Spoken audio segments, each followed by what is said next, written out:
The Tema-Mpakadan railway line, once hailed as a transformative infrastructure project poised to revolutionize transportation along Ghana's eastern corridor, now sits largely inactive, shrouded in controversy, frustration, and infrastructural setbacks.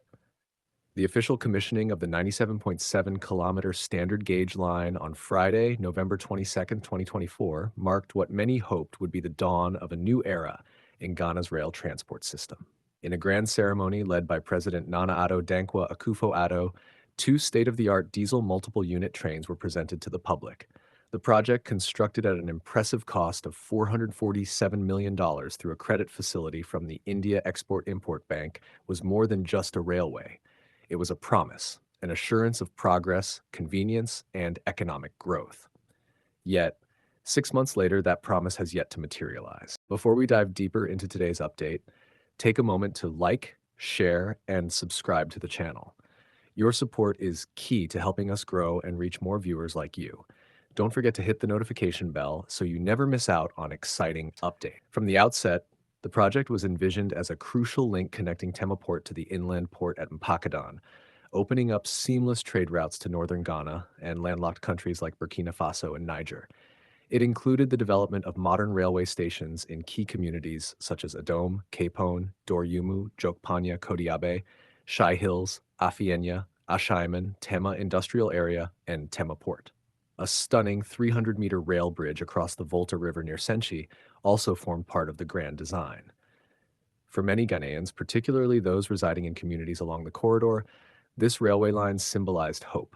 Hope for reduced travel time, lower transport costs, and increased economic opportunities. But reality has proven otherwise. Despite the fanfare, the railway service remains non-operational. Whispers of mismanagement, logistical failures, and political finger-pointing have swirled, raising doubts about the project's future. Recent reports suggesting that the trains were inactive due to fuel shortages further deepened public frustration. However, these claims have been categorically dismissed by Dr. Frederick Apo, the acting Chief Executive Officer of the Ghana Railway Development Authority, GRDA. In a candid radio interview with City FM on May 20th, 2025, Dr. Apo was unequivocal in his clarification. The problem is not fuel. Both trains, he affirmed, are in perfect working condition and ready for operation. The real issue, he revealed, is far more serious: a complex web of infrastructural damage, vandalism, theft, and illegal encroachment. According to Dr. Apo, a routine track inspection carried out on March 15th unveiled a troubling picture. Critical components of the railway infrastructure had been stolen or vandalized. Nuts, bolts, and buffer stocks had been stripped away by scrap dealers. In some instances, entire sections of the track were compromised. The resulting damage was so severe that it rendered the line unsafe for any form of commercial operation. This revelation shocked many who had assumed the line was inactive due to mere bureaucratic delays. Dr. Apo emphasized that these challenges were structural and not operational. The trains could run, but the tracks could not support them safely. Efforts to repair the damage are underway. The Ghana Investment Fund for Electronic Communications, GIFAC, has taken the lead in a mitigation plan aimed at restoring and securing the corridor. Dr. Apo disclosed that approximately 75% of the outlined measures had already been completed. However, restoring the tracks is only one part of the puzzle. The broader issue, he explained, is the absence of a sustainable operational model. Currently, the railway system is entirely state-run, a model that has proven inefficient and financially unsustainable. Unlike global standards where governments own the infrastructure and private entities operate the services, Ghana's approach has left the GRDA unable to generate enough revenue to cover maintenance and operational costs.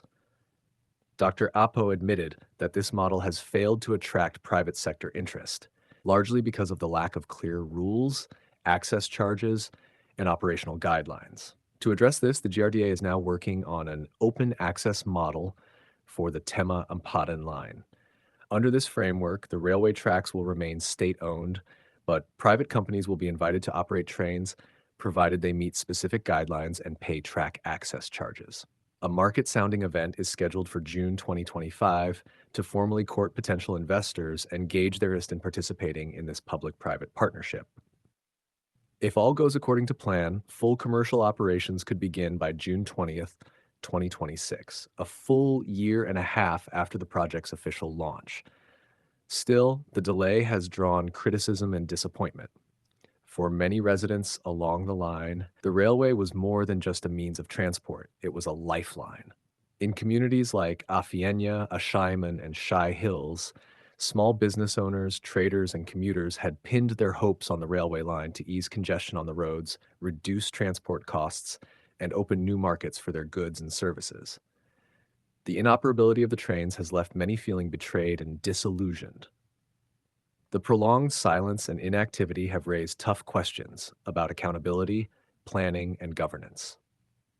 Adding to the woes was a high-profile incident in April 2024 when a truck collided with one of the trains during a test run.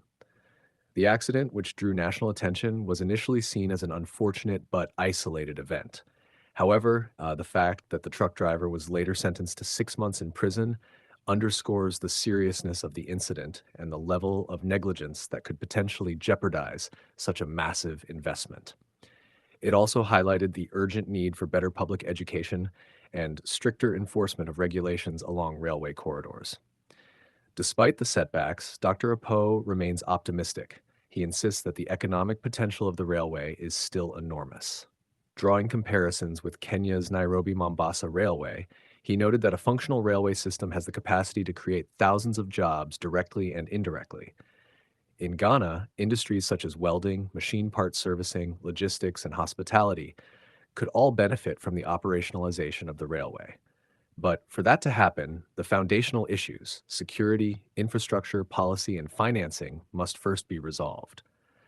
On the labor front, frustrations are also mounting.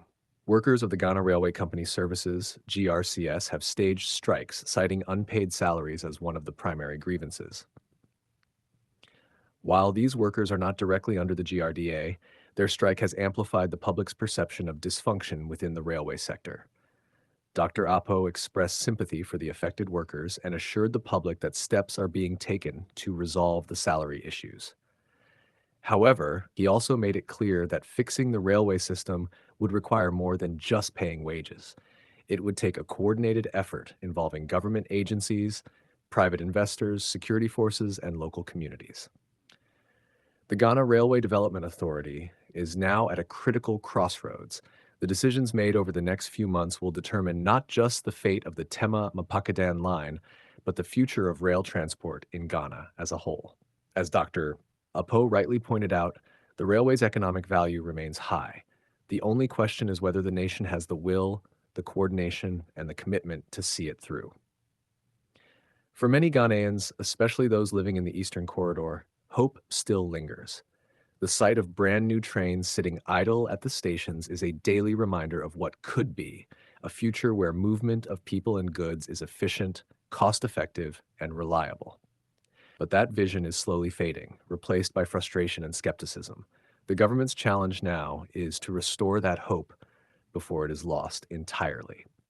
In a country striving for industrialization, job creation, and infrastructural development, the Tema-Mpakadan Railway was meant to be a flagship project. It still can be, but it will take more than words, more than promises, and certainly more than ceremonies. It will require bold action, strategic partnerships, and a relentless focus on delivery.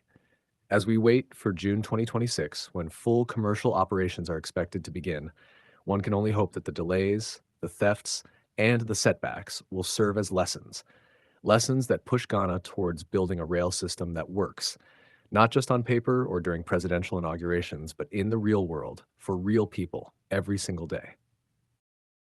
If today is your first time watching this channel or you are returning to this channel for the exciting content, please subscribe to the channel for more educative and developmental projects across Ghana and Africa as a whole. Do you want to know about the state of a project in Africa? Then make sure to like and comment the name of the project you would like us to talk about and its current state.